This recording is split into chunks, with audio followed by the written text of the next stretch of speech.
CEO of your company is failing because he has never done this one thing. Imagine this. It's 3 a.m. at 14,000 feet in Himalayas. Temperature is minus 20 degrees centigrade. And you are leading a platoon through treacherous terrain. Your soldiers are looking at you, not at their maps, not at their equipment, but at you.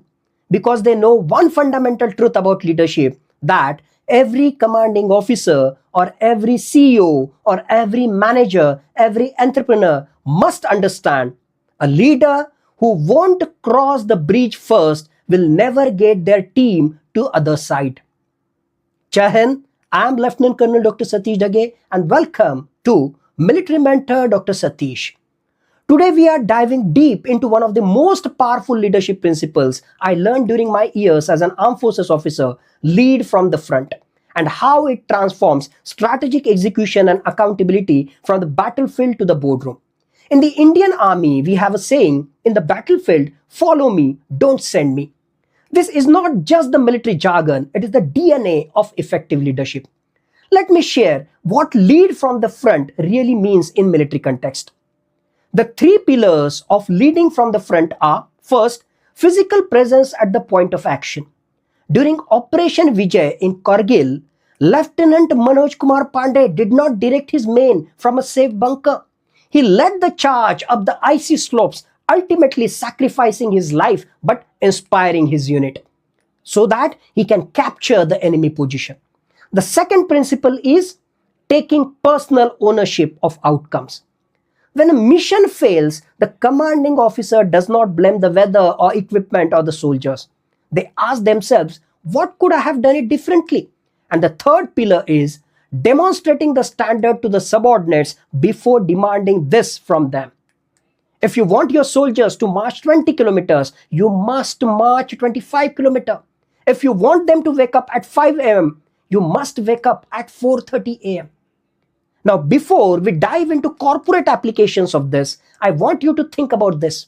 When was the last time you saw your CEO on the production floor during a crisis, or your manager staying awake to help the team meet a deadline? Now, let's decode how this military mantra of leading from front transforms into corporate strategy implementation. Because here is the truth. In boardrooms across India, we are fighting a different kind of war. A war for market share, customer loyalty, and organizational excellence. Let's take the case study of Ratan Tata, the ultimate frontline leader. After 26/11 Mumbai attacks, when the Taj Hotel was under siege, Ratan Tata ji did not issue statements from his headquarters. He was physically present at the hotel, coordinating with authorities, comforting employees, and ensuring guest safety. This was not just about crisis management. It was about demonstrating that leaders stand with their people in the darkest hours. And what was its business impact? Employee loyalty skyrocketed. Tata's brand reputation strengthened globally. It has created a culture in their organization where middle management began emulating this frontline leadership. Let's take second case study of Infosys and Y2K challenge. In year 1999, when the Y2K bug threatened the global IT systems, Narayan Murthy and the Infosys leadership, they did not delegate this critical project. They personally camped in office. They worked alongside programmers and took direct responsibility for client deliverables. This frontline approach established Infosys as a global technology leader. Notice the pattern? Military leaders eat last. Corporate leaders should delegate last. The moment you distance yourself from execution, you lose the pulse of your organization. Let me give you the front framework, FRONT, which is a practical model I have developed, which translates military execution principles into corporate strategy implementation. So what is this front framework? F is for forward positioning. Position yourself where the action is happening. Let's take the corporate application. Instead of quarterly reviews, have weekly ground level check-ins. Let me give you the example. Sundar Pichai regularly joins product team meetings, not just the executive reviews. In front, R is resource commitment. Commit your best resources to critical missions. In your corporate setup, deploy top talent to strategic initiatives, not just routine operations. For example, when Flipkart was battling Amazon as a competitor, Sachin Bansal personally led the supply chain transformation. In front, O is ownership mindset. Take personal responsibility for outcomes.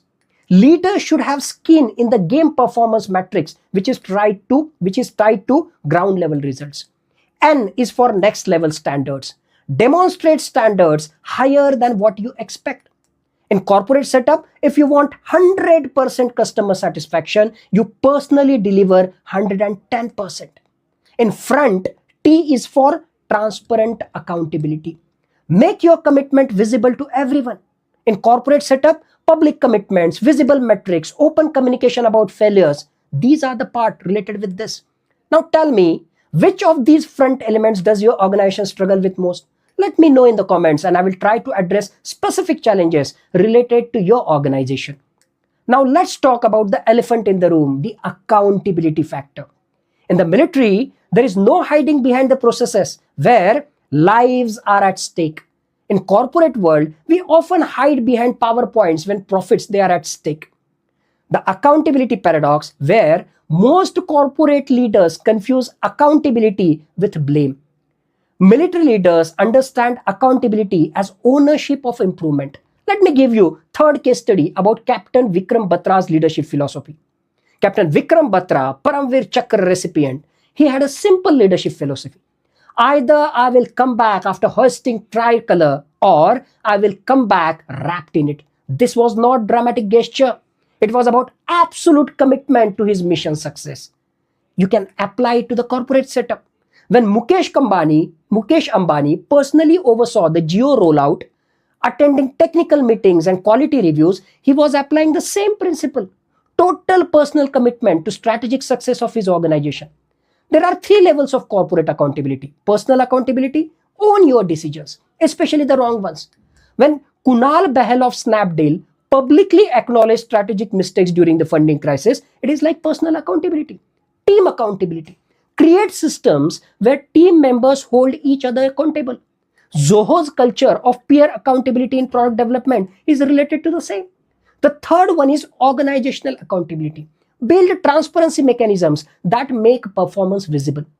For example, in Tata Group's ethical standards and public commitment to social responsibility, it speaks about the organizational responsibility. Here is what I learned in the mountains of Kashmir that every corporate leader must understand. Your team does not need to be perfect.